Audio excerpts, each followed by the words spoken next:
छिंदवाड़ा के कई कॉलोनियों में, कई रोड पर ब्यूटी पार्लर बने हुए हैं। उन ब्यूटी पार्लर में ऊपर का श्रृंगार होता है जिससे उस श्रृंगार को देखकर उसका पति रीझ जाता है। तो हम किसी को ये भी कह सकते हैं, कोई पूछे तुमसे कहाँ गई थी, तो तुम ये भले भूल जाना कि मैं कथा में गई थी, पर इतना जरूर कह देना कि मैं ब्यूटी पार्लर गई थी। मैं ब्यूटी पार्लर गई थी। उस ब्यूटी पार्लर में ऊपर का श्रृंगार होता है जिससे पति रीझ जाता है, और इस ब्यूटी पार्लर में आत्मा का श्रृंगार होता है, बाबा रीझ जाता है, परमात्मा रीझ जाता है। ये आत्मा को शुद्ध करने का एक पार्लर है। ये आत्मा की शुद्धता के लिए एक पार्लर है। ये आत्मा की सुंदरता के लिए एक पार्लर है। तो जैसे दान पेटी होती है, वस्त्र पेटी होती है, पत्र पेटी होती है, धन पेटी होती है, कथा, मंदिर, देवालय हमारे पाप को खींच लेते हैं और पुण्य हमें प्रदान कर देते हैं। ये हमारी भी एक पुण्य की, आनंद की पेटी है जिससे हमें पुण्य मिलता है और पाप जमा हो जाता है।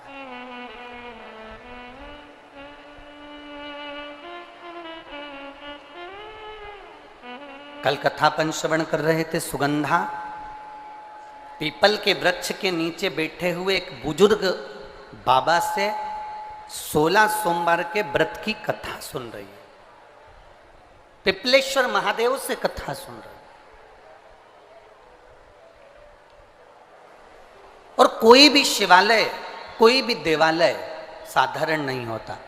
और छिंदवाड़ा की तो पवित्र भूमि ऐसी भूमि है जहां पर छोटे मोटे शिवालय नहीं, इस छिंदवाड़ा की भूमि पर हमको कोई कह रहा था कि गुरुजी, माननीय कमलनाथ जी ने छिंदवाड़ा के चारों तरफ कम से कम अगर एक रोड से हम निकलें तो 55 किलोमीटर के छिंदवाड़ा के पूरे क्षेत्र को घूम सकते हैं, ऐसी रोड का निर्माण किया है। तो हम तो इतना कहेंगे कि जैसे छिंदवाड़ा की उस रोड पर आप घूमने के लिए जाओ तो चावल की एक बोरी छोटी सी लेकर जाना, और उस छिंदवाड़ा के चारों तरफ अगर घूमोगे और छिंदवाड़ा के अंदर घूमोगे और चारों तरफ घूमते हुए और अंदर घूमोगे तो आपको इतने शंकर के मंदिर मिल जाएंगे कि चावल की बोरी का एक एक चावल पूरा समाप्त हो जाएगा। इतने शिवालय छिंदवाड़ा के अंदर हैं और सब प्राचीन। मेहगांव में स्थित है 900 वर्ष पुराना अर्धनारीश्वर शिवलिंग, अर्धनारीश्वर मंदिर, फिर पतालेश्वर मंदिर, फिर बड़ा महादेव, फिर भूरा भगत, छोटा महादेव, जामई, दादा धुनी वाले मंदिर, अचल कुंड सहित अनेक प्रसिद्ध मंदिर छिंदवाड़ा की इस पवित्र भूमि पर आप जा सकते हो, दर्शन कर सकते हो। पवित्र भूमि। ये तो कुछ मंदिरों का नाम हमने स्मरण किया, परंतु बाकी के मंदिरों के भी नाम अपार। आप छिंदवाड़ा की पवित्र भूमि में घूमेंगे, आपको शिवालय शिवालय शिवालय शिवालय मिल जाएंगे। संपूर्ण जगह पर शंकर का दर्शन हो जाए।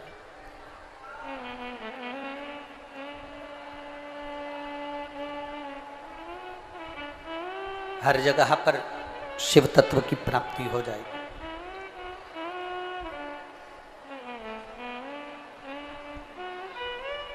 माननीय कमलनाथ जी, एक बात कहना चाहेंगे। हमसे कई मीडिया वाले प्रश्न करते हैं कि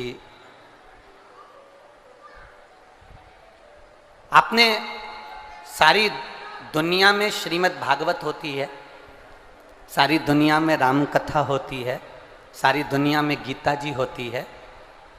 जिस समय हमने शिव पुराण चालू करी थी उस समय शिव पुराण नहीं होती थी। तो लोगों ने प्रश्न किया कि आपने शिव पुराण क्यों चालू किया।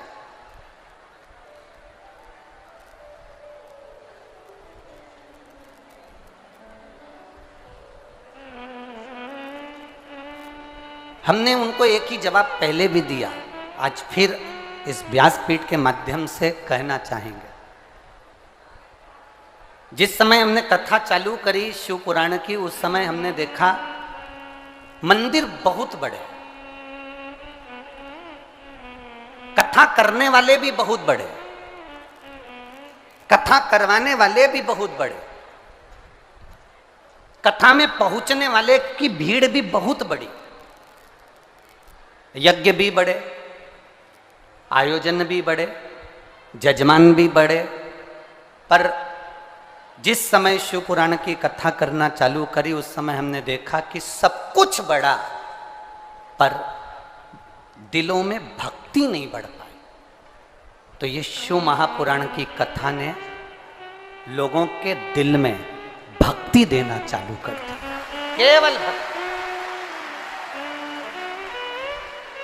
ना इस कथा में कोई ढोंग है, ना इस कथा में कोई प्रपंच है, ना इस कथा में कोई दिखावा है। शिव महापुराण की कथा कहती है जैसे शंकर अड़भिज्ञ है, अड़भंग है, सहज है, सरल है, एक आनंद की राशि है। शिव एक आनंद की राशि, उसके सम्मुख में दिखावा नहीं है, अड़भंग है शंकर।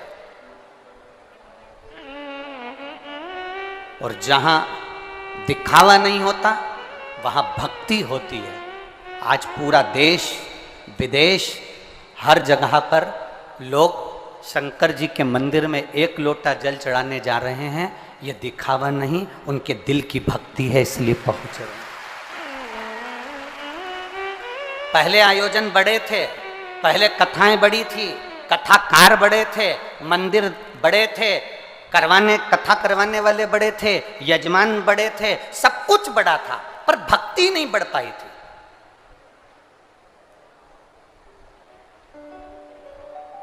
मंदिर सूने पड़े रहते थे।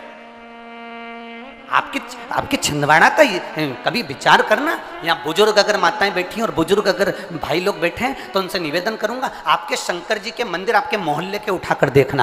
पहले कौन जाता था? सावन महीने में पहुंच गए, शिवरात्रि पर पहुंच गए, बाकी के कभी योग लग गया, मंदिर में कोई अन्नकूट हुआ तो पहुंच गए, बाकी के कोई नहीं। आज प्रत्येक सोमवार को और प्रत्येक दिन शंकर जी का कोई छोटा से छोटा ऐसा मंदिर नहीं जिसमें तुमको 2 या 4 मिनट इंतजार नहीं करना पड़ता हो शिव जी को जल चढ़ाने के।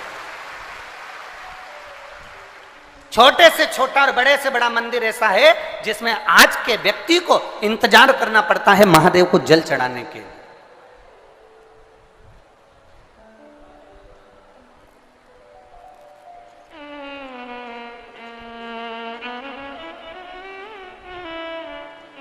सब मंदिरों में सफाई करने वाले को ढूंढा जाता है, पर महादेव के मंदिर में सफाई करने वाले को भी नहीं ढूंढना पड़ता, वो खुद आता है और कर चले जाता है स्वयं।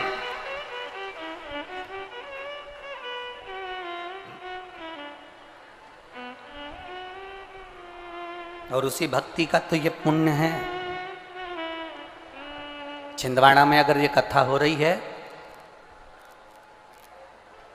माननीय कमलनाथ जी ने, माननीय नकुलनाथ जी ने इस कथा को इंदौर में इस कथा को बुक किया।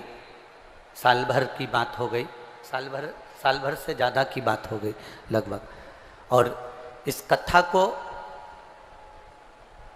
इतनी सरलता से माननीय कमलनाथ जी लेने के लिए आए थे कि बस बैठकर चरणों में उन्होंने एक ही बात कही थी, गुरुजी हमारे छिंदवाड़ा में लोग अब शिव जी के मंदिर बहुत जाते हैं, हमारा केवल इतना सा निवेदन है, हमारे लिए तो नहीं, छिंदवाड़ा वालों के लिए आप ये कथा दो।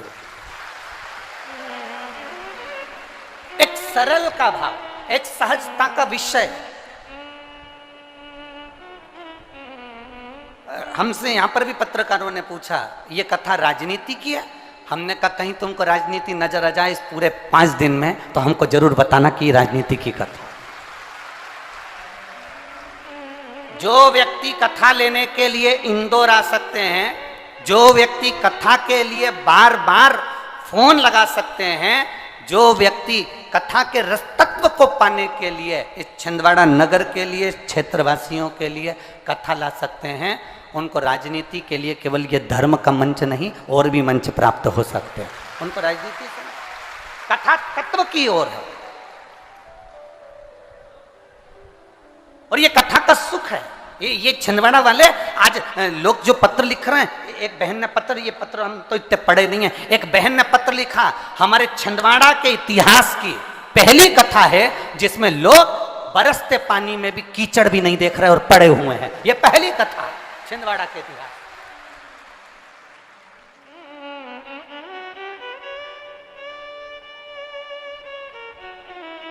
ये भक्ति आपकी है, ये विश्वास आपका है, ये दृढ़ता आपकी है।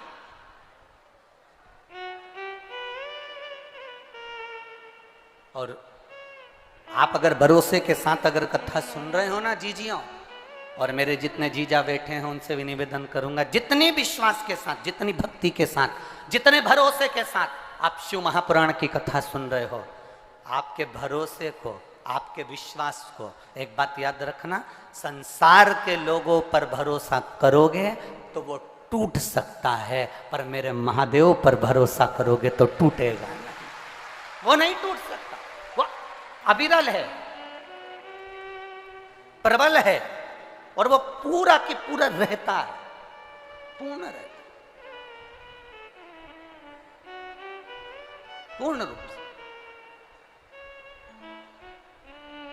कई लोग आपसे कहेंगे कि मंदिर मत जाओ, कई लोग आपसे कहेंगे कि सत्संग में मत जाओ, कई लोग आपसे कहेंगे कि क्या होता है शंकर जी को जल चढ़ाने से, कई लोग आपसे कहेंगे क्या होता है भगवान को बेलपत्र चढ़ाने से। तो ऐसे अगर कुछ लोग तुमको जिंदगी में मिल भी जाएं, बुरे लोग अगर बुरी संगति के मिल भी जाएं, तो तुम उस जगह पर इतना याद रखना कि बुरी संगति वालों के साथ हमें रमना नहीं है, उनके साथ रहना नहीं है, वो केवल उनके बीच में जाने के बाद वापस लौट कर आ जाना। कबड्डी किस किस ने खेली है? हाथ उठाओ जरा, जिनने कबड्डी खेली है, चलो रख लो। कबड्डी में क्या होता है, बीच में एक पाली होती है और इधर से एक लाइन बनी होती है और इधर से एक व्यक्ति उधर को जाता है, बोला जाता है कि नहीं जाता। इस वाले व्यक्ति का काम क्या है, उधर की पाली को छू के, अरे बोलो बोलो जम के बोलो जरा, वापस आ जाना, वहां रुक मत जाना, पकड़ाई में मत आ जाना। वहां अगर तू ठहर गया तो फिर तू आउट हो गया। उसी तरह कोई मदिरा पीने वाला है, मांसाहार करने वाला है, वेश्यावृत्ति करने वाला है, जुआ खेलने वाला है, गलत काम करने वाला है, झूठ प्रपंच करने वाला है, अगर तुम उसकी पाली में चले भी गए हो तो तू करके छू के वापिस जाओ, पर उसमें रुक मत जाना।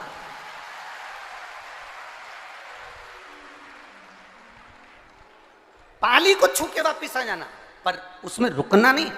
पीने वालों के साथ बैठकर पीना नहीं, जुआरी के साथ जुआ खेलना ना ना ना। अगर पहुंच भी गए और तुम्हें लग रहा है कि मैं गलत लोगों के बीच में फंस गए, तो कबड्डी याद रखना, और पहुंच गए तो पाली छू के वापिस आ जाओ, पर उनके साथ में रुक मत जाना, नहीं तो कभी भी आउट हो सकते हो, समाप्त हो सकते हो। इसलिए छुओ और वापिस आ जाओ। कबड्डी का गेम हमको सिखा रहा, ये दुनिया के जितने जितने ये गेम है ना, जितने जितने दुनिया में ये खेले जाते हैं गेम, ये कोई साधारण है? इन सब गेमों में कुछ एक वो होती है ना, वो जिसको लात मारते हैं, फुटबॉल, किस किस ने खेली है? खेली है आप लोगों ने? वो उसको रखते हैं और दे लात दे लात दे लात दे लात, और वो इधर जाए उधर जाए उधर जाए। एक शिष्य ने गुरुजी से पूछा, इस गेंद ने क्या बिगाड़ा, इस फुटबॉल ने क्या बिगाड़ा जो इसको लोग लात मार रहे हैं? गुरुजी ने कहा, बस इस फुटबॉल की एक गलती है, ये अंदर से खाली है। अगर ये अंदर से भरी होती तो किसी के बाप में दम नहीं होती कि लात मार दे।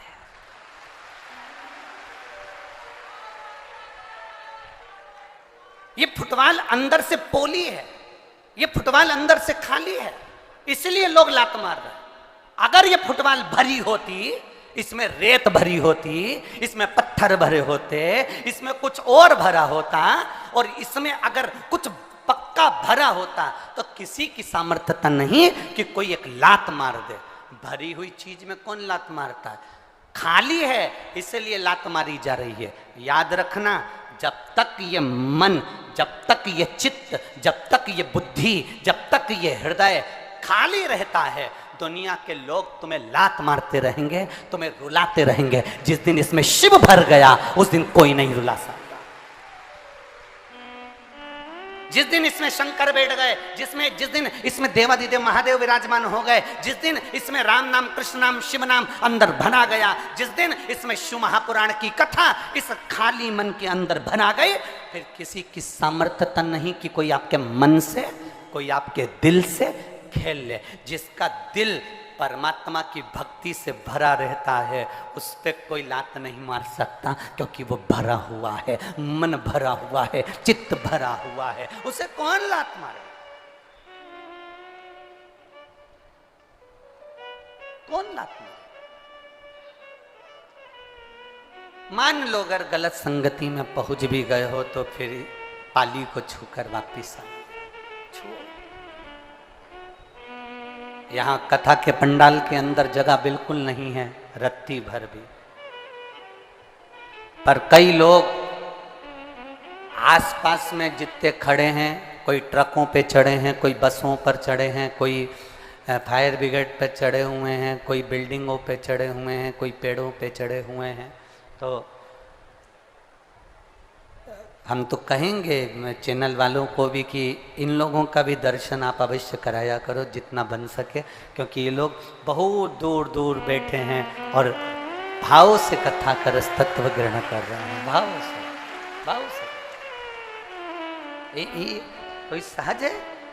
तो विश्वास, दृढ़ता, भरोसा, श्रद्धा, ये आपके भीतर है। कई लोग बाउंड्रियों पर खड़े हुए हैं, अर्थात तुम चिंता मत करना, तुम यहाँ तक आ गए हो, भले तुम्हें पंडाल में बैठने की जगह नहीं मिले, पर तुम पाली छूकर जा रहे हो, मतलब ये निश्चित है कि तुम्हारा कार्य सिद्ध है। तुम पहुंचे हो वहां, तुम पहुंचे, तुम वहां तक पहुंचे हो। बोल बम का नारा है, शिव तत्व की प्राप्ति हो। जाओ, हम मना नहीं करते कि आप किसी के साथ नहीं रहो, पर इतना जरूर रहो कि उसके अंदर हमें मिलना नहीं, उसमें हमें घुलना नहीं, हमें उससे दूर हटना। देवादिदेव महादेव, भगवान शंकर सुगंधा को रेणुका के साथ कथा श्रवण कर, ब्राह्मण के शरीर का कोढ़ का रोग समाप्त हो गया। पार्वती जी ने ब्राह्मण देवता से पूछ लिया कि तुम्हारे ये शरीर का रोग समाप्त कैसे हुआ? तो उन्होंने कह दिया कि मैंने 16 सोमवार का व्रत किया था, उस व्रत के प्रभाव से मेरा ये रोग समाप्त हुआ है। उस व्रत के प्रभाव से।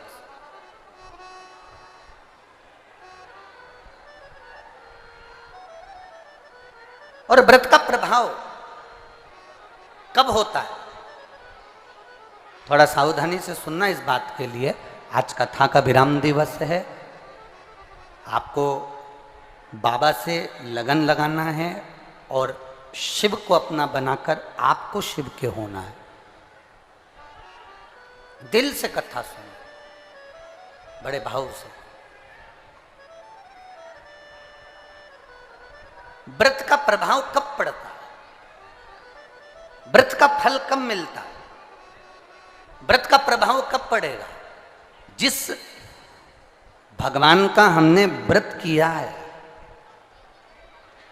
जिस भगवान का हमने उपास किया है, हम हर 2 मिनट में, 1 मिनट में, 1 क्षण में हम उस परमात्मा को याद करते रहें जिसका व्रत है। 21,600 श्वास मनुष्य के शरीर से प्रतिदिन निकलती है। कितनी श्वास? 21,600 श्वास मनुष्य के शरीर से प्रतिदिन निकलती है।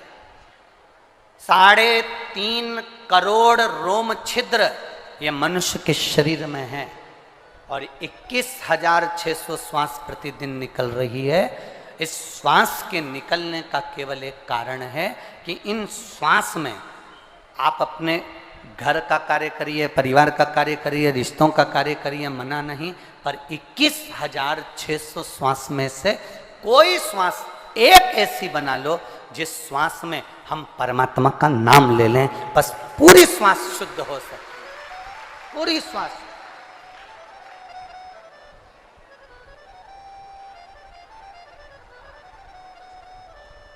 एक व्यक्ति ने प्रश्न किया था,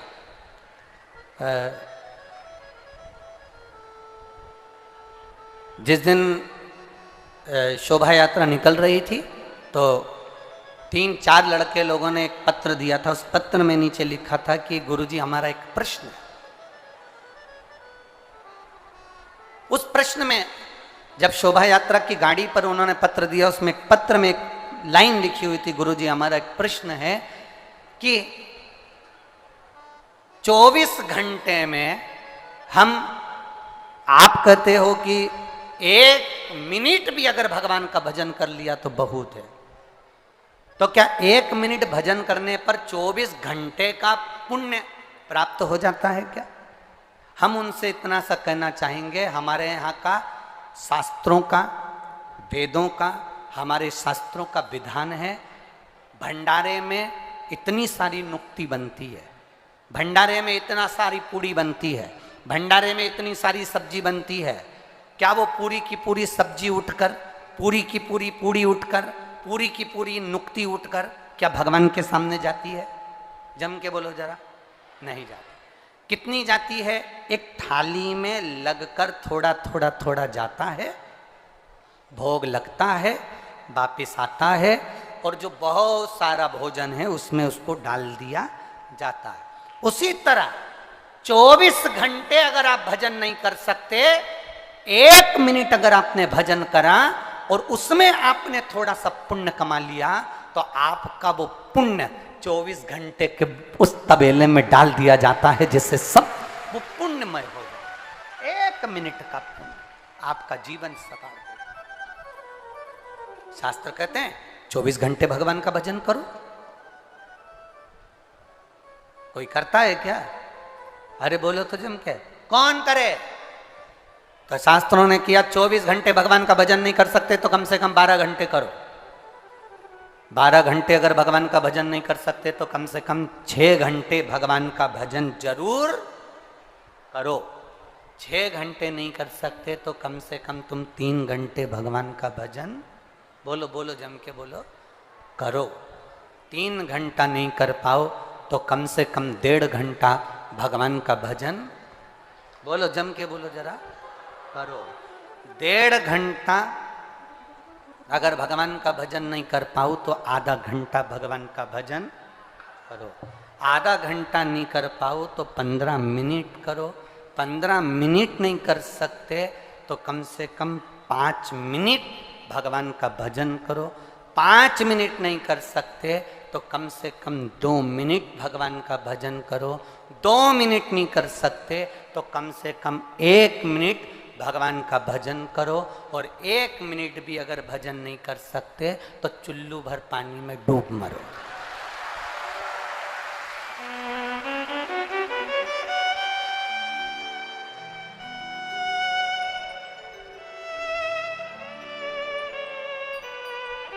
अब 24 घंटे में से 1 मिनट नहीं निकाल सकते तो काय का जीवन तुम्हारा?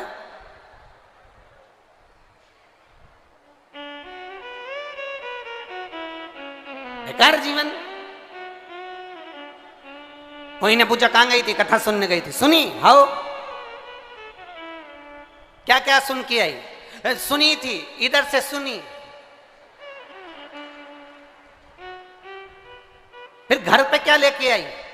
कुछ नहीं। जब जा रही थी तो भंडारा चल रहा था ना, उसमें कही थी 2 पूड़ी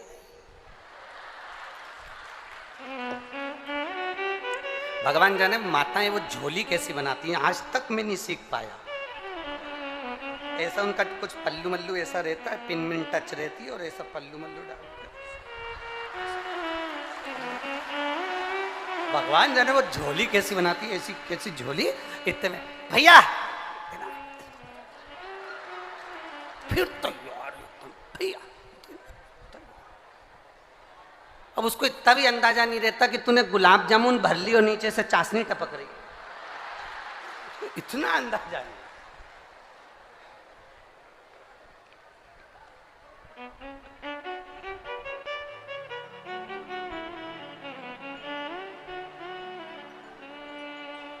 कमलनाथ जी को बहुत बहुत साधुवाद है। आपको दुनिया में हम लोग कथा करते हैं, भंडारे चलते हैं, पर इतने तरह का पकवान पहला भंडारा है जहां पर रोज नया नया पकवान बना है भक्तों के लिए। बहुत बहुत साधुवाद। ये शिव तत्व है, इसी को कहे शंकर का तत्व। अब वो भर लिए उसको, देव देव जरा देव, अब उसमें रख लिए भर के। तो गई कथा में थी, क्या लेके आई, अभी दे रही हूं निकाल के। और मालूम पड़े पूड़ी और नुक्ती और गुलाब जामुन, कथा लाई क्या, सब छोड़। अरे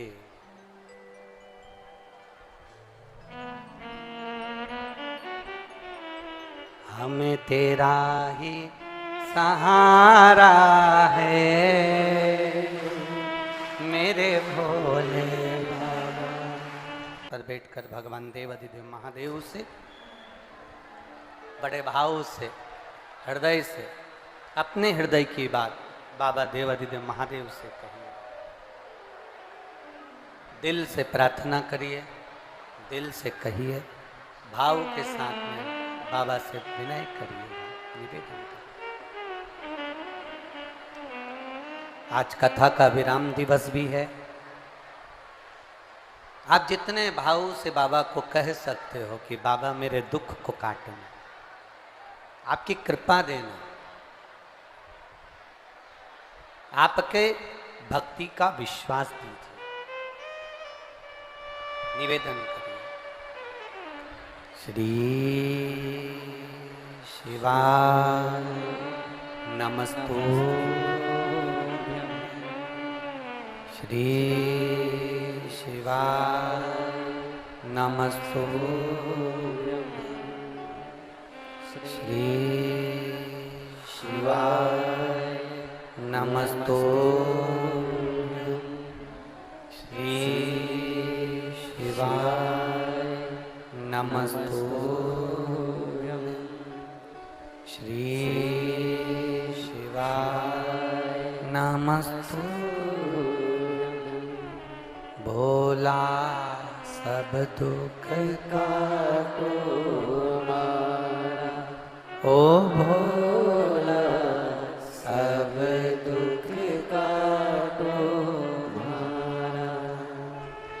शिव शंकर जपूं तेरी माला, भोले बाबा जपूं तेरी माला। भोला सब दुख काटो मारा, ओ भोला सब दुख काटो मारा। वेश है मंगल मंगलकारी, वेश है मंगल मंगलकारी। शमशान वासी हमारा, शमशान वासी हमारा। ओ भोला सब दुख काटो मारा, ओ भोला सब दुख काटो मारा। शिव कथा कह रही है। सुगंधा को शिव जी कहते हैं। पार्वती जी ने उस ब्राह्मण को देखा जिसका शरीर का रोग समाप्त हो गया। रोग देने वाले ने रोग दिया है तो मिटाने वाला भी वही है। एक बीमारी होती है सोराइसिस की। एक पत्र आया है, देखिए। सोराइसिस की बीमारी एक ऐसी बीमारी होती है कि वो अंतिम समय तक नहीं जाती है, शरीर में से फुकड़ियाँ निकलती रहती है, शरीर में से फुकड़ियाँ निकलती हैं और खुजाल चलती रहती है और पूरा शरीर खाल निकलती रहती है। एक पत्र आया, देखिए।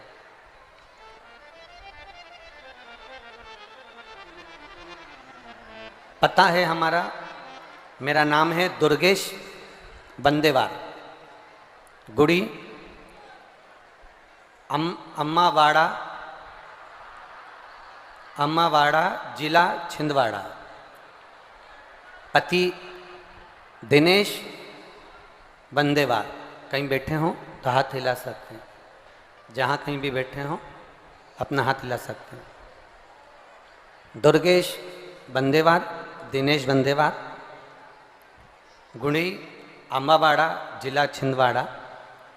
10 साल से सोराइसिस की बीमारी थी गुरुदेव, जिसका मैंने बहुत इलाज करवाया, पर मुझे आराम नहीं लगा।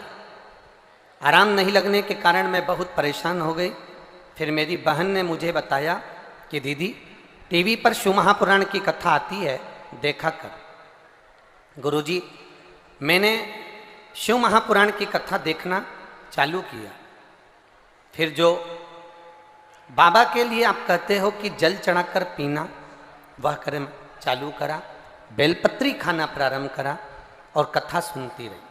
सीहोर गई, वहाँ से रुद्राक्ष लाई और रुद्राक्ष लेके उसको तांबे के पात्र में गला देती, उस पानी को शिवजी पे चढ़ा देती, वही पी लेती।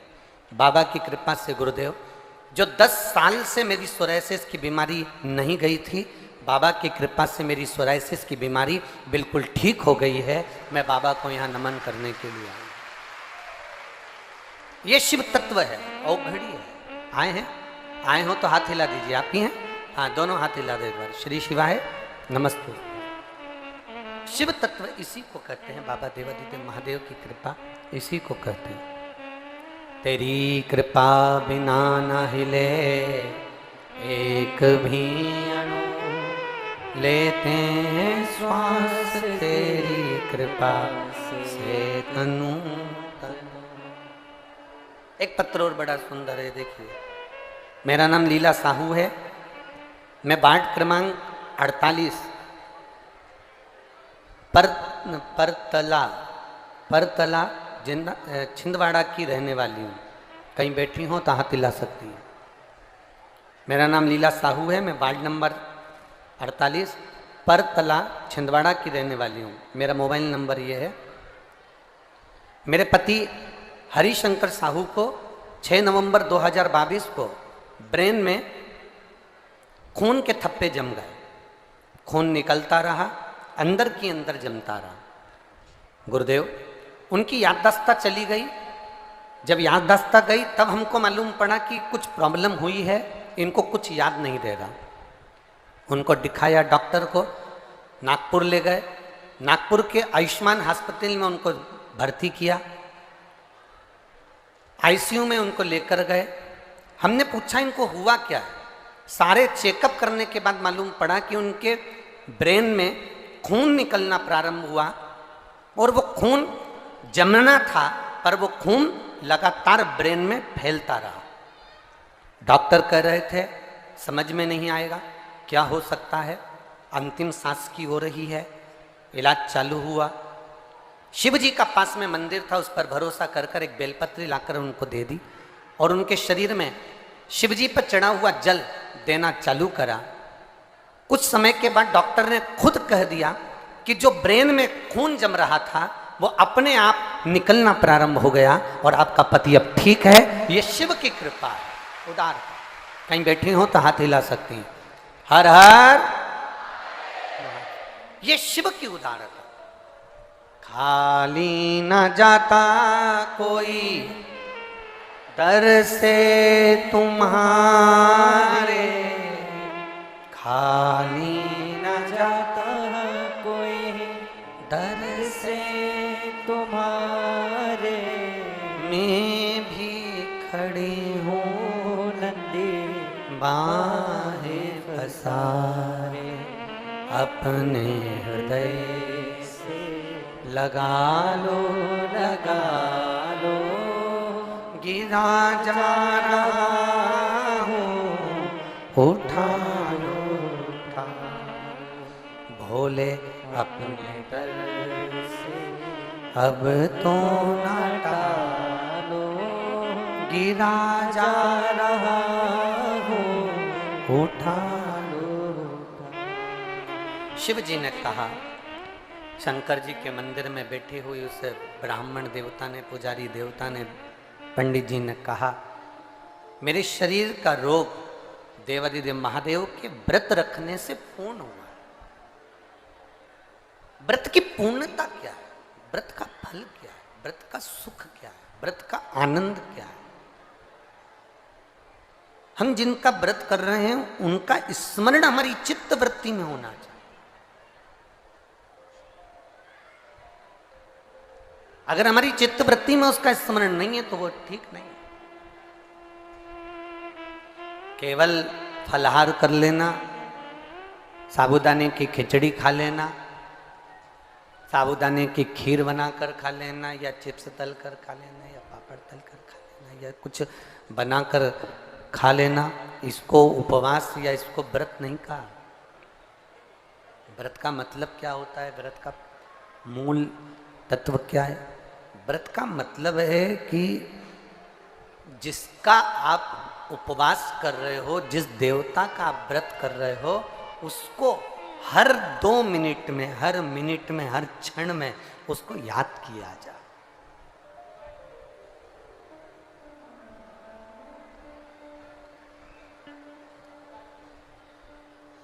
हरतालिका तीज का व्रत करती हो माताएं?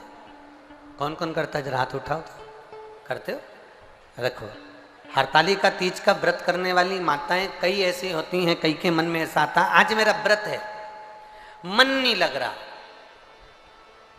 शरीर ठीक नहीं, टीवी चालू करके बैठ गई, शरीर ठीक हो गया, मन ठीक हो ना, इसको व्रत नहीं कहा। हरतालिका तीज का व्रत हो, कुछ नहीं खाते, कुछ नहीं पीते, व्रत करते हो, शिव जी के पूजन की तैयारी करते हो, फुलेरा का दर्शन करने जाते हो। जाते हो आप लोग फुलेरा दर्शन करने के लिए? जहां पर भी कितनी जगह जाते हो? 5 जगह पर कहीं फुलेरा बंधा हो हरतालिका तीज के दिन। और जो जो माताओं ने पिछली वर्ष, या जो बेटियों ने, जो कन्याओं ने, जो बेटों ने फुलेरा का दर्शन करा हो, उनसे पूछना साल भर में बाबा ने तुम पर कृपा करी कि नहीं करी। 5 फुलेरे का दर्शन। हरतालिका तीज के दिन जो फुलेरा बनता है, 5 घर जाओ जहां फुलेरा बंधा है, वहां दर्शन कर जाना चाहिए। तुम्हारा व्रत नहीं है तो भी जाओ, व्रत है तो भी दर्शन करो, पर फुलेरा का दर्शन करो। जिन जिन के यहाँ फुलेरा बनता है, आपका व्रत नहीं है, आपके पति से कहो जरा गाड़ी उठाओ, मेरे को फुलेरा का दर्शन करना चाहना। अगर पास में है तो पति से कहो चलो रात का समय, क्योंकि फुलेरा की पूजन रात को, तो चलो हमारे साथ में जरा पैदल पैदल। मोहल्ले की 4 माताएं, 5 माताएं, 5 बेटियां, 10 बेटे इकट्ठे होकर फुलेरा का दर्शन करने चले। हरतालिका तीज का उस फुलेरा का दर्शन जीव का कल्याण करने वाला है। जिनने करा उसको मालूम है कि फुलेरा का दर्शन का महत्व क्या है। आप लोग 15 तारीख को जो कथा होगी पुणे सांगवी में, पूना में, आप वो सुनना, उसमें हम वर्णन करेंगे एक एक फुलेरे का, 5 फुलेरे का दर्शन का क्या महत्व, उसका वर्णन पहले भी करा, इस कथा में फिर करेंगे। कह दिया कि मेरा रोग समाप्त हुआ। पार्वती जी ने ब्राह्मण के मुख से सुना, शिव जी के पास जाकर कहती हैं, भोलेनाथ जी से प्रार्थना करती हैं, बाबा गणेश जी का विवाह कर दिया।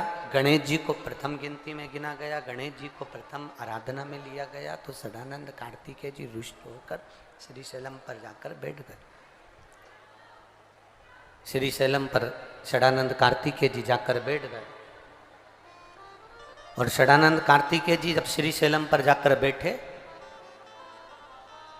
उनको राजी कैसे करा? पार्वती जी ने कहा मैंने ब्राह्मण का कोड़ी का रोग ठीक हो गया तो मैं उस ब्राह्मण से पूछ कर आई हूं उस व्रत का महत्व। मैं अपने बेटे के लिए, मैं अपने पुत्र के लिए, मैं अपने पुत्र के लिए, अपने बेटे के लिए वो व्रत करूंगी। पार्वती जी ने 16 सोमवार का व्रत स्वयं माता पार्वती जी ने षडानंद कार्तिकेय के लिए करा। कार्तिकेय प्रसन्न होकर अपनी माता की गोद में बैठे। तब कार्तिकेय जी ने पूछा, मां मुझे इतना क्रोध आया, इतनी मेरी चिड़चिड़ प्रवृत्ति रही, इतनी तकलीफों में मैं घिरा रहा, तूने मुझे प्रसन्न कैसे करा? मां कहती है मैंने 16 सोमवार का व्रत किया था, उस व्रत का प्रबलता है। कार्तिकेय जी ने कहा मेरा एक मित्र है ब्राह्मण, बहुत साधारण सा है, उसके पास कुछ नहीं है, वो मित्र मुझसे रूठ कर चले गया है, कोई दूसरे गांव चला गया है, उसको मुझे बुलाना है, उसको मुझे मिलना है। षडानंद कार्तिकेय ने भी 16 सोमवार का व्रत किया, मित्र को प्राप्त कर, मित्र मिल भी गया, प्राप्त हो गया। हमने एक बात आपको 16 सोमवार के व्रत की वर्णन करी थी, किसी के घर में अगर 16 सोमवार का व्रत हुआ है, हो रहा है, उसके घर में 16 सोमवार का उद्यापन हो रहा है, भूलवश भी अगर आपको मालूम पड़ जाए कि इसके यहाँ 16 सोमवार का उद्यापन है, भोजन करने भले मत जाना, पर उसके घर से थोड़ा सा प्रसाद अवश्य मांग कर लाना कि मुझे दे दो, उस प्रसाद को मुझे, उस प्रसाद, वो प्रसाद,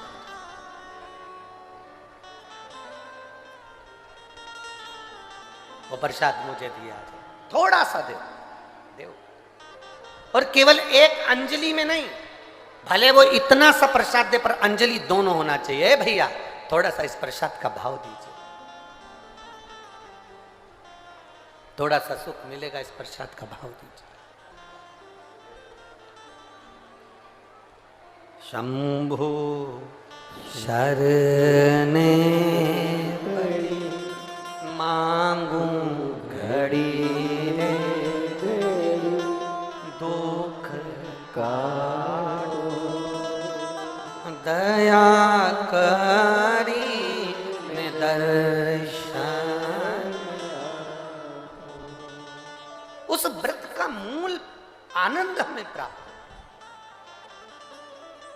जितने बेटे बेटियां कंपटीशन एग्जाम की तैयारी कर रहे हैं, जितने बेटा बेटियां नौकरी की तैयारी कर रहे हैं, मैं उनसे कहूंगा आप मेहनत करो, खूब करो, दिल से करो, अच्छी करो, दम से करो, मेहनत में कमी मत आना। उसके साथ बहुत बहुत ध्यान देना, किस्मत मौका देती है, किस्मत जम के बोलो मौका देती है, और हमारी मेहनत चौका लगा देती है।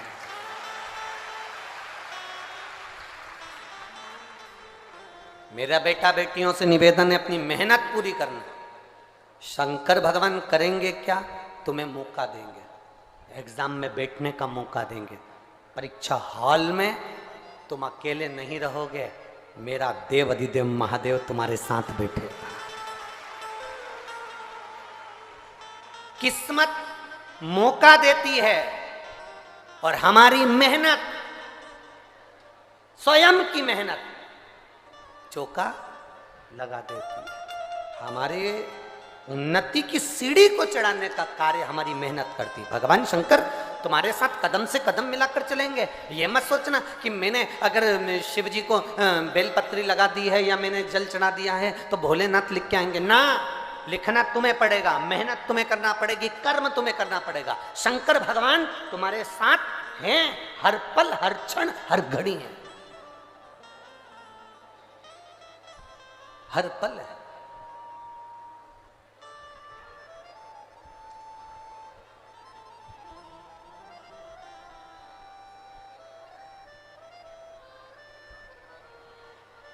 यहाँ पे कथा सुनने के लिए कोई टीचर लोग बैठे हैं क्या? टीचर अगर कहीं बैठे हो तो हाथ हिलाओ ना जरा, कितने टीचर बैठे हैं? हाँ हाथ हिलाओ जरा। हैं सब, चाहे प्राइवेट स्कूल के हो चाहे सरकारी के हो, टीचर तो है ना? ठीक है। आप लोग बच्चों को पढ़ाते हैं, बच्चे विद्याध्ययन करते हैं, आप मेहनत करते हो, बच्चे को पढ़ाते हो, बच्चा भी मेहनत करता है, तब बच्चा परीक्षा के समय पर आपका चेहरा देखता है। एग्जाम के समय पर बच्चा आपका चेहरा देखता है, तो टीचर क्या कहते हैं? देख, तो चिंता मत कर, मेहनत कर, अच्छी मेहनत कर, टेंशन मत ले, मेहनत अच्छी कर, पढ़ाई अच्छी कर, बाकी के सब परमात्मा पर छोड़ और तू अच्छी मेहनत कर कर जो लिखेगा लिख। तेरा हाथ चलना चाहिए, तेरी बुद्धि चलना चाहिए, तेरी कलम चलना चाहिए, बाकी का रिजल्ट फिर उसके हाथ में है, वो देगा। रिजल्ट उसके हाथ में। हम मेहनत करें ही नहीं और सोचें कि मिल जाए तो ना। कार्तिकेय बाबा ने व्रत किया, व्रत का प्रभाव यह हुआ कि उनका मित्र मिल गया। मित्र ने पूछ लिया अपने मित्र से, कार्तिकेय से, षडानंद कार्तिकेय तूने मुझे कैसे प्राप्त करा? मित्र ने कहा मैंने 16 सोमवार का व्रत किया था। उस व्रत का विधान क्या है? व्रत का विधान बताया। दिन में ये 16 सोमवार का जो व्रत है, प्रथम सोमवार को अब उठा रहे हैं, सावन के महीने से, बैसाख के महीने से, मार्गशीर्ष के महीने से, जिस महीने से पहले सोमवार से इसको उठाया जाए। सुबह स्नान पूजन अर्चना कर कर बड़े आनंद के समय, दोपहर का तीसरा पहर प्रदोष काल के समय पर शंकर भगवान की आराधना करी जाए, शिव जी का शिवलिंग का पूजन करा जाए। पार्थिव शिवलिंग का निर्माण कर कर पूजन कर लो, चाहे अपने घर में जो शिवलिंग है उसका पूजन कर लो। जिस प्रसाद को बनाओगे उसके 3 हिस्से, भगवान की आराधना पूजन अर्चना, एक हिस्सा भगवान को समर्पित कर, दूसरा हिस्सा सबको वितरण कर, तीसरे हिस्से का भाग स्वयं ले। शिव जी का चढ़ा हुआ प्रसाद पूरी रात्रि नहीं रखा रहता, खास तौर से 16 सोमवार के प्रसाद को रात भर कभी मत रखना। हम 7 दिन जो बेलपत्र यहां से आप लोगों को, कई लोगों को देते हैं, 7 दिन में 5 दिन 4 दिन जो बेलपत्र आपको मिलती है, तो ये बेलपत्र हम उससे कहते हैं रात भर नहीं रखना है। इसको मिले, तुम्हारे शरीर में कष्ट है, रोग है, बीमारी है, बड़े से बड़ा रोग है, लीवर किडनी कैंसर तक का रोग है, तुम्हें जो बेलपत्री दी गई है उस बेलपत्री को तुम इसी पंडाल में कहीं ना कहीं बैठकर उसको खाकर बाबा की रज को अपने हृदय से लगाकर कह कर जाना, बाबा मुझे ये रोग है, समाप्त आप करना। जब 3 दिन कथा का बस केवल जो आखिरी दिन होता है, विराम का दिन होता है, वो बेलपत्री नहीं खाई जाती, उस बेलपत्री को तो रखा जाता है। बाकी के जो बाकी के दिन की बेलपत्र होती है उसको खाते हैं। रात भर शिव पोथी पर चढ़ी हुई बेलपत्र केवल आखिरी के दिन की, विराम के दिन की बेलपत्र ही केवल लाल वस्त्र में रखने की होती है, बाकी के बेलपत्र केवल रोज की खाने की होती है, उसको रखा नहीं जाता, खाया जाता।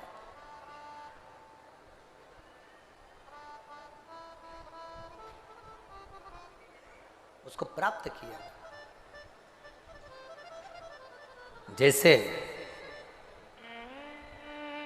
अशोक सुंदरी पर चढ़ी हुई पीपल के वृक्ष की, पीपल के पत्ते की अग्रभाग अगर शिव जी की अशोक सुंदरी की ओर स्पर्श करा हुआ, कितना भी दमाओ, कितनी भी श्वास की बीमारी हो, फेफड़े कितने भी कमजोर हो गए,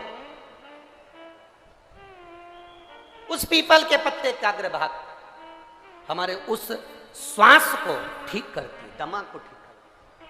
अशोक सुंदरी है।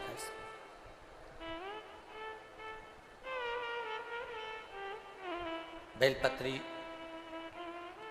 अब ब्राह्मण ने पूछा कि तुमने मुझे प्राप्त कैसे करा? का बता दिया है, ऐसा ऐसा व्रत है, उसको करो।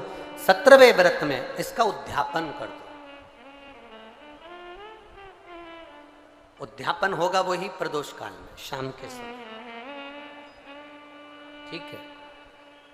मान लो 17वें में नहीं कर पाए तो अगला जब तुम्हारे को अच्छा महसूस हो तब करो, पर व्रत का उद्यापन जरूरी है। ठीक है। ब्राह्मण ने सुना, एक पराए गांव में वो व्रत करता करता पहुंच गया। वहां के राजा की लड़की की शादी हो रही थी। राजा ने स्वयंवर रचा था। एक हथनी के सूंड में माला दे दी थी। ये हथनी जिसके गले में माला पहनाएगी, विवाह उसी के साथ बेटी का होगा। वो हथनी कौन थी? हथनी कौन थी?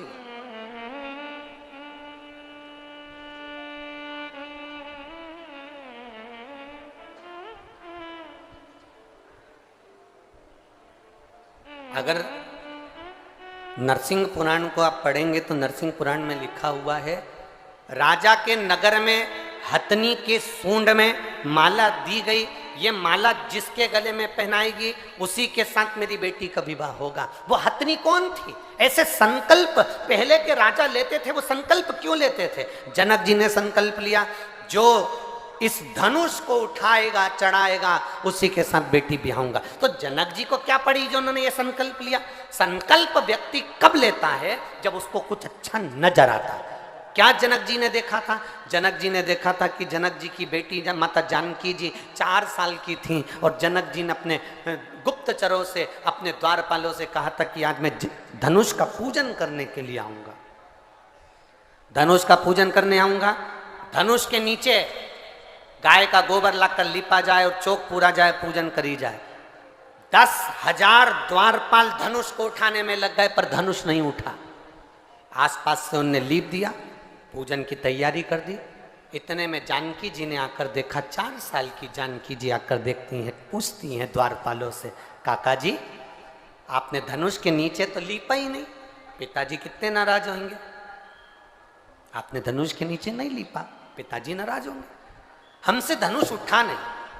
4 साल की सीता जी ने कहा आपसे धनुष नहीं उठा, लाओ मैं लीप देती हूँ। 4 साल की जानकी जी उल्टे हाथ से धनुष उठाई।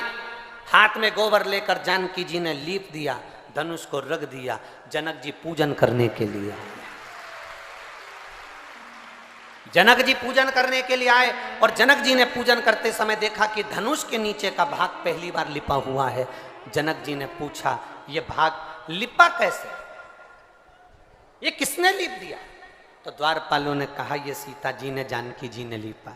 4 साल की जानकी जी, 4 वर्ष की जानकी, और धनुष उठा लिया। हाँ, बुलाओ सीता जी को। जानकी जी को बुलाया गया और जानकी जी को बुलाकर पूछा गया, बोलो जानकी ये धनुष कैसे उड़ गया? सीता जी ने अपने उल्टे हाथ से धनुष उठाकर सीधे हाथ से लीप कर बता दिया। जैसे लीप कर बताया, जनक जी ने संकल्प ले लिया, मेरी बेटी का विवाह मैं उसके साथ करूंगा जो सीधे हाथ से धनुष उठाएगा, चढ़ाएगा, तोड़ देगा, बेटी उसी के साथ ब्याह दूंगा। जैसे जनक जी ने संकल्प लिया था, वैसे ही शिव महापुराण की कथा कर रही है। एक राजा ने संकल्प लिया कि हथनी जिसके गले में माला पहनाएगी, बेटी का विवाह उसके साथ करूंगा। ये हथनी है कौन? नरसिंह पुराण कहती है, ये कौन हथनी? कहा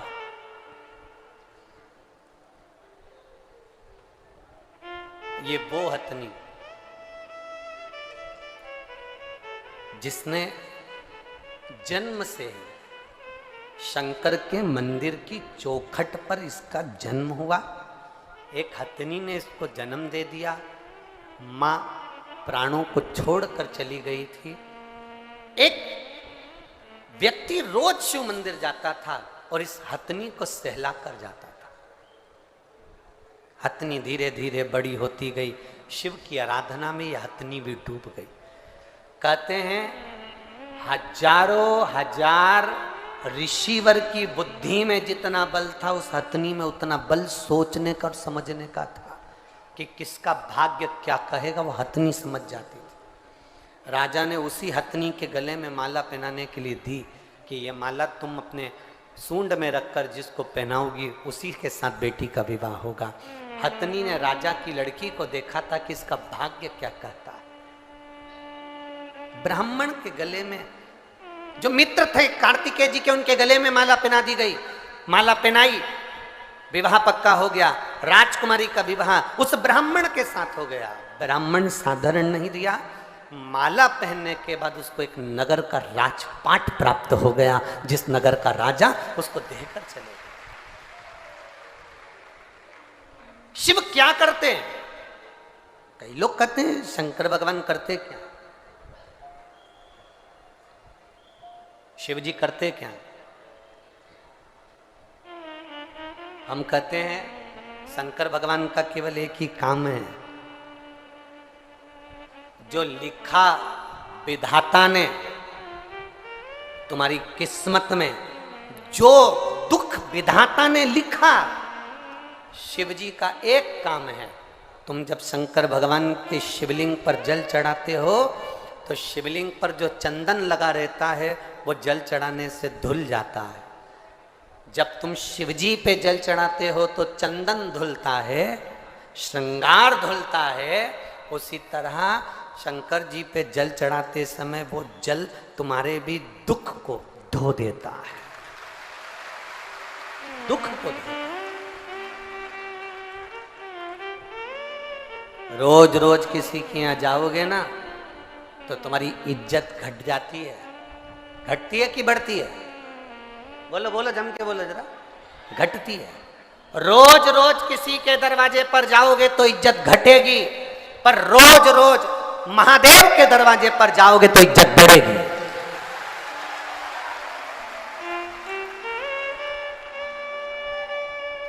किसी के दरवाजे पर जाने से इज्जत घटती है, पर महादेव के दरवाजे पर जाने से इज्जत बढ़ती है, बढ़ती है इज्जत। अभी तक तुम जाके देखना, तुम ऐसी रोड पर घूमते रहो, रोज शंकर जी के मंदिर जाना चालू कर दो तो पहले तो लोग कहेंगे हाओ आवारा है नंबर 1 का, बेकार है तो छोरा, बहुत अवल्ला है ये तो, बहुत बेकार है ये तो। छोरे को बेचारे को जो देखो वो एक ही बात के, तो अवल्ला है, ये तो ऐसा है, ये तो वैसा है। और वही छोरा जब रोज शंकर जी के मंदिर जाए और शंकर जी का श्रृंगार करे, शिव जी पे जल चढ़ाए, त्रिपुंड लगा के जब मंदिर से आए तो धीरे धीरे लोगों का कहने का तरीका बदल जाएगा। भैया ये तो रोज मंदिर जाता है, शंकर जी का भगत है, नंबर 1 का भगत। भगत